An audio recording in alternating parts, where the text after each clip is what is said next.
பெரியோர்களே, சகோதரர்களே, நாம் வாழக்கூடிய இந்த காலத்திலே நம்முடைய நாட்டை எடுத்துக்கொண்டால் சுமார் 22 லட்சம் முஸ்லீம்கள் வாழ்ந்து கொண்டிருக்கிறோம். அதே போல சர்வதேசத்திலும் சுமார் 200 கோடிக்கும் மேற்பட்ட முஸ்லீம்கள் வாழ்ந்து கொண்டிருக்கிறார்கள். இதிலே ஒவ்வொரு முஸ்லீமும் ஒவ்வொரு நிலையில் இருந்து கொண்டிருப்பதை நாம் பார்க்கிறோம். ஒவ்வொரு நாட்டிலும் பல கொள்கைகளும் பல இயக்கங்களும் பல சிந்தனைகளும் இருந்து கொண்டிருப்பதை நாம் பார்க்கிறோம். சோஷியல் மீடியாக்களுடைய உச்சகட்ட வளர்ச்சி AI என்கிற லெவலுக்கு இப்போது வந்து கொண்டிருக்கிறது.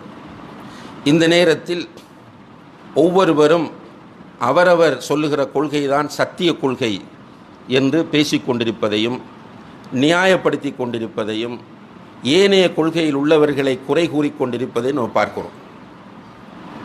அன்புள்ள சகோதரர்களே, இந்த நேரத்தில் இலங்கையை பொறுத்தவரையில் இலங்கையிலே தூய்மையான குர்ஆனையும் சஹீஹான ஹதீஸையும் மக்கள் மத்தியிலே போதித்து அந்த குர்ஆனையும் ஹதீஸையும் சரியான முறையிலே விளக்கப்படுத்தக்கூடிய ஒரு கூட்டம் 1940களுக்கு முதலிருந்து வேலை செய்து கொண்டிருக்கிறது. அவர்கள் பல்வேறு பெயர்களை கொண்டு அழைக்கப்பட்டாலும் கூட சிந்தனை ரீதியாக ஒரு கொள்கைதான் குர்ஆன் ஹதீஸ். அதே போல ஷிர்க் செய்யக்கூடாது, பித்அத் செய்யக்கூடாது. ஆனால் இந்த கொள்கையை பின்பற்றுகிறவர்களை பொறுத்தவரையில் பெரிய முரண்பாடுகளோ கருத்து வேறுபாடுகளோ கிடையாது. சின்ன சின்ன கருத்து வேறுபாடுகள் இருக்கின்றன. உதாரணமாக பிறையுடைய விஷயத்தில் சில கருத்து வேறுபாடுகள் வரும். இதுபோல ஓரிரு மஸ்அலாக்களில் கருத்து வேறுபாடு வரும். அடிப்படையான விஷயங்களில் எந்த விதமான கருத்து வேறுபாடும் இல்லை.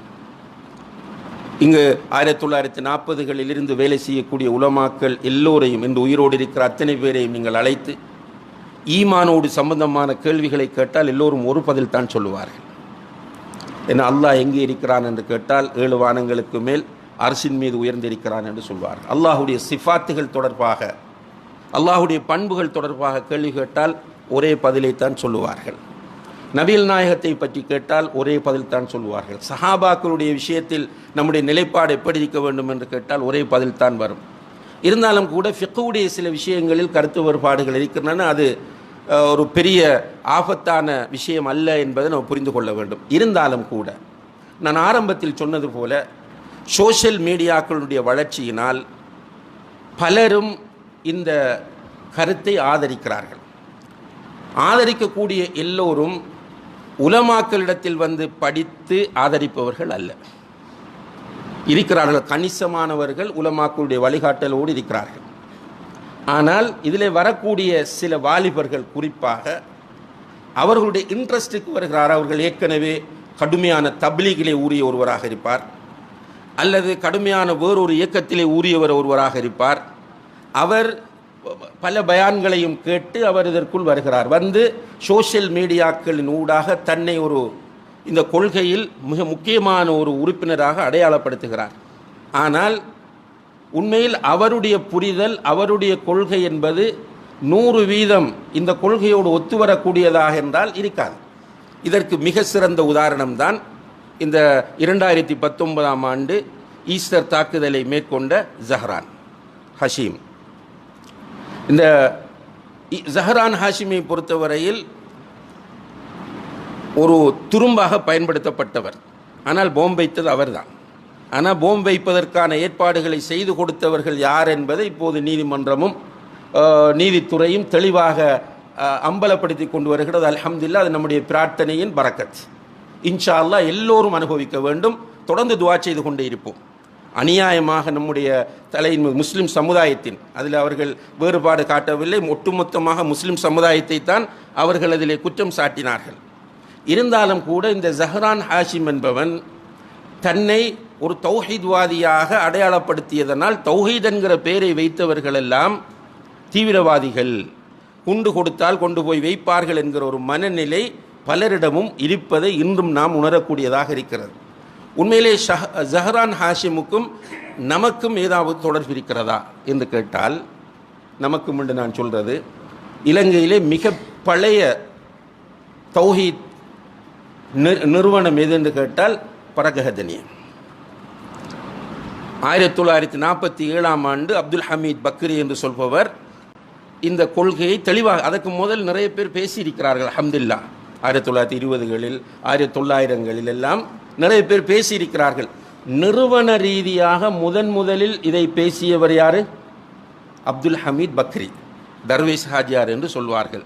பரகஹதனியா, அந்த பரகஹதனியாவுக்கும் ஜஹரானுக்கும் ஏதாவது ஒரு தொடர்பு, எப்போதாவது ஒரு நாள் ஜஹரானுடைய கால் பரகஹதனியா அந்த நிறுவனத்தினுடைய படிக்கட்டில் பட்டிருக்குமா என்று கேட்டால் கிடையாது. அடுத்த நிறுவனம் எது என்று கேட்டால், இலங்கையிலே மல்லிகாராமையிலே இருக்கக்கூடிய ஜமாத்து தௌஹீத் என்று சொல்லக்கூடிய அந்த தௌஹீத் அமைப்பு, அதை நிசார் குவத்தி என்று சொல்லக்கூடிய அறிஞர் ரஹிமஹுல்லா அவர் அதை வைத்து தௌஹீத் பிரச்சாரம் செய்தார். அவருக்கும் ஜஹரானுக்கும் இடையில் அல்லது அந்த நிறுவனத்திற்கும் ஜஹரானுக்கும் இடையில் ஏதாவது தொடர்பு இருக்குமா என்று கேட்டால் இல்லை, எந்த தொடர்பும் கிடையாது. ஒரு சின்ன தொடர்பு கூட கிடையாது. ஃபோன் பண்ணதும் கிடையாது, பேசினதும் கிடையாது, வந்ததும் கிடையாது, பயான் பண்ணதும் கிடையாது. அடுத்தது பழைய தாயிகள் இருக்கிறார்கள், ஆரம்பகால உலமாக்கள்.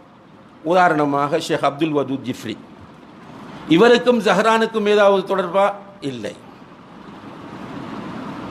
அல்லது சமகாலத்திலே உள்ள இஸ்மாயில் சலஃபி, டாக்டர் ரைசுத்தீன், இம்தியாஸ் சலஃபி, பெயர்களை அடுக்கிக் கொண்டு போக முடியாது. இப்படியானவர்களோடு ஜஹரானுக்கு ஏதாவது தொடர்பு இருந்ததான்னு கேட்டால் ஒன்றுமில்லை. ரைட். காத்தான்குடியிலே பழைய நிறுவனங்களும் பழைய உலமாக்களும் இருந்த அவர்களோடு ஜஹரானுக்கு ஏதாவது தொடர்பு இருந்ததான்னு கேட்டால் இல்லை. ஆனால் ஜஹரானாக வந்து கொண்டு தன்னை எப்படி அடையாளப்படுத்தி கொண்டான்? நான் தௌஹீத்வாதி, என்னது என்டிஜே, நேஷனல் தௌஹீத் ஜமாத் என்று பேரை வைத்து இயங்கியதனால் எங்கெல்லாம் தௌஹீத் என்கிற பேர் இருக்கிறதோ அங்கெல்லாம் பிரச்சனை. தன்னை ஒருவர் தௌஹீத் என்று சொன்னாலேயே அவரை ஒரு குற்றவாளியாக, ஒரு தீவிரவாதியாக, ஒரு பயங்கரவாதியாக பார்க்கக்கூடிய ஒரு சூழல் இப்போது இந்த சத்திய கொள்கையை காழ்ப்புணர்வோடு, அறிவில்லாமல், இமாம்களை பற்றிய தெளிவில்லாமல் இருந்து கொண்டு விமர்சனம் செய்கிறவர்களுக்கு ஒரு நல்ல வாய்ப்பாக கிடைத்து உடனே அவர்களும் என்ன பண்ணுறேன்னு கேட்டால் இவங்க இப்படி என்று சொல்ல ஆரம்பித்து விட்டார்கள். இந்த நேரத்தில் அன்புள்ள சகோதரர்களே, நமக்கு ஒரு பொறுப்பு இருக்கிறது. உண்மையாக இந்த கொள்கை எது? இந்த கொள்கையை பின்பற்றுகிறவர்கள் எப்படி இருக்க வேண்டும் என்ற ஒரு அழகான ஹேண்ட் புக் நமக்கு தேவை. இப்போ இந்த பள்ளிவாசலுக்கு உதாரணமாக வந்து கேட்கிறார்கள், நீங்கள் எந்த கொள்கை என்று கேட்டால் நம்முடைய நிர்வாகிகள் ஒவ்வொரு பதில் சொல்லுவார்கள். 11 பேர் நிர்வாகிகளாக இருந்தால் 11 பேரும் சில நேரங்களில் 11 கருத்தை சொல்லிடலாம். ஆனால் நம்மிடத்தில் ஒரு புத்தகமாக இது இருக்குமாக இருந்தால் வார சிஐடியோ அல்லது போலீஸ் அதிகாரியோ அல்லது வேறு ஒரு பௌத்த மதத்தைச் சேர்ந்த ஒரு மதகுருவோ கேட்டால் நம்ம தூக்கி கொடுக்கலாம். இதைத்தான் நாங்கள் சொல்கிறோம், இதில் இருக்கிறதா எங்களோட கொள்கை. இதை நாம் ஆரம்பத்தில் செய்திருக்க வேண்டும். இருந்தாலும் கத்தர் அல்லாஹ் வமா ஷா ஃபஅல், அல்லாஹுடைய நாட்டம் நேரத்தோடு அது நடக்கவில்லை. இருந்தாலும் கூட அண்மை காலமாக சில சகோதரர்களும் சில முக்கியமான உலமாக்களும் சேர்ந்து ஒரு புக்கை தயார் செய்திருக்கிறார்கள். அல்ஹம்துலில்லாஹ். ஆனால் சிம்பிளாக தயார் செய்யலை, நிறைய தியாகம் செய்து கஷ்டப்பட்டு நேரங்களை ஒதுக்கி பொருளாதாரத்தை செலவு செய்து நிறைய விமர்சனங்களுக்கு மத்தியில் அதை அந்த புக்கை எழுதி, பெரிய புக்கு இல்லை, புக்குன்னு நீங்கள் பயந்து விடாதீர்கள், சின்ன ஒரு புக். ஆனால் அவ்வளவுக்குள்ளேயும் நம்ம என்ன சொல்லுகிறோம் என்பது அப்படி இருக்கும் இன்ஷா அல்லாஹ். இந்த புக்கை எழுதி அதற்கு அல் மன்ஹஜு ஸஹீஹ் என்று பெயரும் வைத்து, இந்த அல் மன்ஹஜு ஸஹீஹ் என்றால் சரியான பாதை, சரியான வழிகாட்டல் என்பது அதனுடைய அர்த்தமாகும். அப்போ மார்க்கத்தை பின்பற்ற வருகிறவர்களுக்கு சரியான வழிகாட்டல் அதில் இருக்கிறது. இது யாருக்காக முதலில் எழுதப்பட்டது என்றால் நம்முடைய கொள்கை சகோதரர்களுக்காக. அவங்களுக்கு தெரியணும் நம்ம என்ன சொல்கிறோம். இப்போ சிலர் என்ன சொல்லலாம், நான் தௌஹீதுன்னுட்டு யாரோ ஒரு இந்தியாவில் உள்ள ஒருவர் ஹதீஸில் சில குறைகள் இருக்கிறது என்று சொல்லி ஹதீஸை மறுத்தால் அவரும் அவரோடு சேர்ந்து போகிறார். கேட்டால் நான் தௌஹீத். ஆனால் அவருக்கு தெரியாத ஒரு கொள்கை என்னென்று, அவர்கிட்ட இருக்கிறது என்னென்றால் கவர்ச்சி. வந்திருக்கிறவரிடத்தில் ஒரு ஒரு கவர்ச்சி இருந்தால், இப்போ நம்ம சில நேரங்களில் நம்மளோட உடம்புக்கு கெடுதியான உணவுகளை போய் சாப்பிட்றோம், என்னோட டேஸ்ட் அரிக்கின்ற. மார்க்கத்தில் அப்படி போக முடியாது. டேஸ்ட் அரிக்கிறதுக்காக போய் எடுக்க முடியாது. மார்க்கத்தில் சரியாக இருந்தால் தான் எடுக்கலாம். தர்க்க ரீதியாகவும் அழகாகவும் சொல்லுகிறார் என்பதற்காக போக முடியாது. அல்லது எங்கட பெரிய ஷேக் சொல்லுகிறார் என்று பின்னால் போக முடியாது. சரியாக இருந்தால்தான் மார்க்கத்தை நம்ம எடுக்க வேண்டும். சரி என்றால் என்ன? குர்ஆனில் இருக்க வேண்டும், ஹதீஸில் இருக்க வேண்டும். அந்த குர்ஆனை ஹதீஸையும் சரியாக புரிந்து கொண்டவர்கள் யார்? முதல் நிலையில் குர்ஆன் இறங்குகிற போது, ஹதீஸ் இறங்குகிற போது, சொல்லப்படுகிற போது யார் இருந்தார்களோ அவர்கள் தான் அதை சரியாக புரிஞ்சிருப்பாங்க. அப்போ யாருடைய புரிதல் ஃபஸ்ட்டுக்கு நம்ம முன்னிலைப்படுத்த வேண்டும்? சஹாபாக்கள். சஹாபாக்களுக்கு அடுத்த நிலையில் யார்? தாபிஊன்கள். அதற்கு அடுத்த நிலையில் தபஉ தாபீன்கள். இப்படியான பின்னணியில் குர்ஆனையும் ஹதீஸையும் நாம் பின்பற்ற வேண்டுமே தவிர கவர்ச்சிக்குள் போகக்கூடாது. ஆனால் நம்முடைய சில சகோதரர்கள் அப்படி கவர்ச்சிக்கு பின்னால் போய்விடுகிறார்கள். எனவே முதலில் நமக்கு இப்போ நீ நான் தௌஹீத் என்று ஒரு ஆள் டிக்ளேர் பண்ண ரைட், இது உனக்கிட்ட இருந்தால் தான் நீ தௌஹீத் வாங்க. இது இல்லைண்டா நீ உனக்கு இப்போ முஸ்லீம் ஆயிரு, நான் முஸ்லீம் என்று தஸ்னிமா நஸ்ரின்னு சொன்னா, பங்களாதேஷில் உள்ள டாக்டர், ஞாபகம் இருக்கும் உங்களுக்கு. தஸ்னிமா நஸ்ரின் என்று சொல்லக்கூடிய ஒரு பங்களாதேஷ் டாக்டர் தன்னை முஸ்லீம் என்று சொன்னான். ஆனால் அவன் என்ன சொன்னான்? நானும் ஆண்கள் 4 கல்யாணம் முடிக்கிறத போல 4 கல்யாணம் முடிக்கணும் என்று சொன்னான். ஆனால் அவன் முஸ்லீம், புத்தகமும் எழுதினான். அதே போல சல்மான் ருஷ்டி நானும் முஸ்லீம் என்று சொல்லிட்டு போகும்போது இஸ்லாத்துக்கும் அதுக்கும் சம்பந்தம் இருக்க வேண்டும். தௌஹீத் என்று ஒருவர் தன்னை அடையாளப்படுத்தும் போது தௌஹீதுக்குரிய அம்சங்கள் அவரிடம் இருக்க வேண்டும். இது இருக்கிறதா இல்லையா என்று உரசி பார்ப்பதற்கான ஒன்றாக இந்த புத்தகம் எழுதப்பட்டிருக்கிறது. 2வது, இந்த புத்தகம் நம்மை பற்றி சிலர், இப்போ நம்ம இமாம்களை அவமதிக்கிறோம், அவுலியாக்களை, நம்ம அவுலியாக்கள்கிட்ட துவா கேட்க வேண்டாம் என்று சொல்கிறோமே தவிர அவுலியாக்களை கேவலமாக பேச மாட்டோம். நல்லடியார்கள் மதிக்கப்பட வேண்டும். அல்லாஹ் ஹதீஸுல் குதிசியிலே சொல்வதாக நபி ஸல்லல்லாஹு அலைஹி வஸல்லம் அவர்கள், இந்த அல்லாஹ் சொல்வதாக ஹதீஸுல் குதிசியிலே நபி ஸல்லல்லாஹு அலைஹி வஸல்லம் அவர்கள் சொல்கிறார்கள், மன் ஆதாலி வலியன் ஃபகத் ஆதன்துஹு பில் ஹர்ப். என்னுடைய ஒரு வலியை, என்னுடைய ஒரு அவுலியாவை யாராவது பகைத்து கொண்டால் அவரோடு நான் யுத்தம் தொடுப்பேன் என்று அல்லாஹ் சொல்லுகிறான். அப்போ வலி இருக்கிறார், அவுலியாக்கள் இருக்கிறார்கள், அவுலியாக்கள் மதிக்கப்பட வேண்டும். அதற்காக அவுலியாக்களுக்கு நேர்ச்சி செய்ய முடியாது, அறுத்து பலியிட முடியாது, அவுலியாக்களிடத்தில் போய் துவா கேட்க முடியாது, அவுலியாக்களுடைய கபரை போய் வலம் பெற முடியாது, அவுலியாக்களுடைய கபரை வணங்குகிற இடமாக மாற்ற முடியாது என்றுதான் நாம் சொல்லுகிறோமே தவிர அவுலியாக்களை நாம் அவமதிக்கவில்லை என்பதை நாம் சொல்ல வேண்டும். அதை அந்த புத்தகத்திலே சொல்லி இருக்கிறோம். கண்ணியத்திற்குரிய இமாம்கள் அபு ஹனீஃபா, மாலிக், ஷாஃபிஇ, அஹ்மது இப்னு ஹம்பல் ரஹிமஹுமுல்லாஹ் போன்ற இமாம்கள் இந்த சமுதாயத்திற்கு செய்த சேவையை யாராவது ஒருவன் புறக்கணிப்பானாக இருந்தால் நிச்சயமாக அவன் பெரிய ஒரு அநியாயக்காரனாக இருப்பான். ஆனால் நம்மீது காழ்ப்புணர்வு கொண்ட அறிவிலிகள், நம்மை பற்றி சரியாக தேடாமல் விசாரிக்காமல் வெறுமனே கோபத்திலும் காழ்ப்புணர்விலும் விமர்சனம் செய்யக்கூடியவர்கள் இவர்கள் இமாம்களை அவமதிப்பவர்கள் என்று பேசிக் கொண்டிருக்கிறார்கள். எனவே இமாம்களை பற்றி எங்களுடைய நிலைப்பாடு என்ன என்பதை அந்த புத்தகத்தில் நாங்கள் எழுதியிருக்கிறோம். இப்படியாக மற்றவர்களுடைய விமர்சனங்களுக்கு தெளிவு கொடுக்கக்கூடிய முறையிலே அந்த புத்தகம் அமைந்திருக்கிறது. அதே போல ஜஹ்ரான் ஹஷீம் என்று சொல்லக்கூடிய ஒருவன் அவனுடைய அயோக்கியத்தனத்தினாலும் அவனுடைய தாந்தோன்றித்தனமான போக்கினாலும் மதரசாவில் ஓதுகிற காலத்திலேயே மதரசா நிர்வாகத்திற்கும் பிரின்சிபலுக்கும் கட்டுப்படாமல் இருந்த ஒருவன், ஊருக்கு கட்டுப்படாமல் இருந்த ஒருவன், அவனுடைய தோன்றித்தனத்தினால் அவனை பயன்படுத்திய இந்த அரசியல் அரக்கர்களுக்கு பின்னால் போய் அவன் செய்த தாக்குதலை வைத்துக்கொண்டு தௌஹீத் என்று சொன்னால் அவன் தீவிரவாதி, அவன் பயங்கரவாதி என்று பேசுவார்கள். நாங்கள் சொல்லியிருக்கிறோம் அந்த புத்தகத்திலே, ஜிஹாத் என்றால் என்ன, அல் வலா வல் பரா என்றால் என்ன, சலஃப் என்றால் யார் என்கிற விஷயங்கள் எல்லாம் அங்கே சொல்லப்பட்டிருக்கிறது. மாற்று மதத்தவர்களோடு நாம் எப்படி நடந்து கொள்ள வேண்டும், மாற்று கருத்துடையவர்களோடு எப்படி நடந்து கொள்ள வேண்டும் என்கிற சரியான கொள்கை, தௌஹீத் கொள்கை அந்த புத்தகத்திலே சொல்லி இருக்கிறோம். இப்படியான பல முக்கியமான அம்சங்களை கொண்ட ஒரு சின்ன புத்தகம். இன்ஷா அல்லாஹ் இந்த புத்தகத்தை நாளை அல்லாஹுடைய உதவியை கொண்டு BMICH பிரதான மண்டபத்திலே வெளியிட ஏற்பாடு செய்து கொண்டிருக்கிறார்கள். துஆ செய்யுங்கள் எல்லோரும் இன்ஷா அல்லாஹ். முழு பேரையும் இன்வைட் பண்ண வேண்டும் என்ற ஆசை இருந்தாலும் கூட அந்த மண்டபம் ஒரு 1800 1900 பேரை மட்டும்தான் உள்ளடக்கும். இலங்கையில் உள்ள எல்லா ஊர்களுக்கும் அந்த சந்தர்ப்பத்தை கொடுக்க வேண்டும் என்பதற்காக வேண்டி ஒவ்வொரு ஊரிலிருந்தும் தெரிவு செய்யப்பட்ட சகோதரர்கள் மட்டுமே அழைக்கப்பட்டிருக்கிறார்கள். அதில் மற்றவர்கள் கோபித்துக் கொள்ளாதீர்கள்.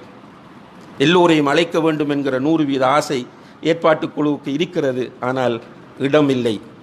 எனவே அழைக்கப்பட்டவர்கள் தயவு செய்து உரிய நேரத்திற்கு செல்லுங்கள். அந்த வெளியீடு சிறப்பாக நடைபெற வேண்டும். இப்போ சோஷியல் மீடியாக்கள் பார்க்குறவங்க அவதானிச்சிருப்பீங்க, சுப்ஹானல்லாஹ், இந்த 3 நோக்கத்துக்காக தான் நம்ம வெளியிடுறோம். ஒன்று, நம்ம யாருன்றதை சொல்கிறது, நம்ம யாருன்று நம்ம புரிந்து கொள்வது, நம்முடைய மக்களுக்கு வழிகாட்டல். 2வது, நம்மளை பற்றி விமர்சனம் செய்யக்கூடியவர்களுக்கு தெளிவு. 3வது, அரசாங்கத்திற்கு, இலங்கை அரசாங்கம் யாரெல்லாம் ஆட்சிக்கு வருகிறார்களோ அவர்களுக்கு நம்மளை பற்றிய ஒரு புரிதல் அதிலே உண்டாகும். இதை தவிர வேறு யாரையும் எதிர்ப்பதோ யாரையும் குறை சொல்வதோ விமர்சிப்பதோ நம்முடைய நோக்கமே இல்லை. இருந்தாலும் கூட சுப்ஹானல்லாஹ், புத்தகத்தில் என்ன இருக்கிறது என்று பார்க்காமல் ஃபேஸ்புக்கிலையும் ஏனைய சமூக வலைத்தளங்களிலும் தடுமாறக்கூடிய காட்சிகளை பார்க்கிறோம். இருந்தாலும் அல்ஹம்துலில்லாஹ், ஒரு கோணத்தில் நாம் எல்லோருக்கும் நன்றி செலுத்த வேண்டும். ஏனென்றால் இதை நம்ம அப்படி நம்முடைய சகோதரர்களுக்கு மட்டும் தெரிந்த நிலையில் வெளியிடுவோம் என்று தான் நம்ம பிளான் பண்ணிட்டு இருந்தோம். அல்ஹம்துலில்லாஹ், இந்த இலங்கையில் வாழக்கூடிய 20 லட்சம் மக்களுக்கும் இப்படி ஒரு புத்தகத்தை தௌஹீத் சார்பாக வெளியிடுகிறார்கள் என்கிற செய்தியை அவர்களை பரப்பி விட்டார்கள். அந்த வகையில் அவங்களுக்கு நம்ம தேங்க்ஸ் பண்ண வேண்டும். இப்போ எல்லாரும் இப்போ உளவுத்துறை வந்து பார்க்கும், பாதுகாப்பு தரப்பிலிருந்து வந்து பார்ப்பார்கள், மற்றவர்களும் ஆவலோடு இருப்பார்கள் இதில் என்ன இருக்கிறது. இப்போ வெஸ்டர்ன் கண்ட்ரீஸில் நடக்கிற மாதிரி குர்ஆனை சும்மா போட்டு விமர்சனம் செஞ்ச உடனே அல்ஹம்துலில்லாஹ் குர்ஆனை படிக்கிற வீதம் கூடி இன்றைக்கு இஸ்லாத்தை ஏற்றுக்கொள்ளக்கூடிய நிலை அதிகமாக இருப்பதை நம்ம பார்க்கிறோம். அல்ஹம்துலில்லாஹ், அல்லாஹுக்கு எல்லா புகழும். அதுபோல் இந்த கொள்கையை வேகமாக பரப்புவதற்கு ஒரு வாய்ப்பு அல்லாஹ்வினால் இவர்கள் மூலம் ஏற்பாடு செய்து தரப்பட்டிருக்கிறது. அல்லாஹுக்கு ஷுக்ர் செய்வோம். எனவே கண்ணியத்திற்குரிய சகோதரர்களே, அல்லாஹ்வின் நல்லடியார்களே, நாளை இன்ஷா அல்லாஹ் காலை 9 மணிக்கு BMICHலே இந்த புத்தகம் வெளியிடப்படுகிறது. உங்கள் எல்லோருக்கும் இன்ஷா அல்லாஹ் கிடைக்கும். அது அழைக்கப்பட்டவர்கள் கலந்து கொள்ளுங்கள். அழைக்கப்படாதவர்கள் தயவு செய்து மிஸ் அண்டர்ஸ்டாண்ட் பண்ண வேண்டாம், என்னை கூப்பிடவில்லையே என்று. அந்த கவலை நியாயமானது, இருந்தாலும் புரிந்து கொள்ளுங்கள். 1800 பேர் தான் மண்டபத்தில் இருக்க முடியும். எனவே எல்லா ஊர்களிலிருந்தும் கூப்பிட வேண்டும் என்பதற்காக லிமிட் பண்ணியிருக்கிறார்கள். ஏனையோர் அந்த நிகழ்வு வெற்றிகரமாக நடந்து முடிய துஆ செய்யுங்கள். அல்லாஹுக்காக அது அமைய வேண்டும். நம்முடைய கொள்கை சொந்தங்கள் அதை கொண்டு பயனடைய வேண்டும்.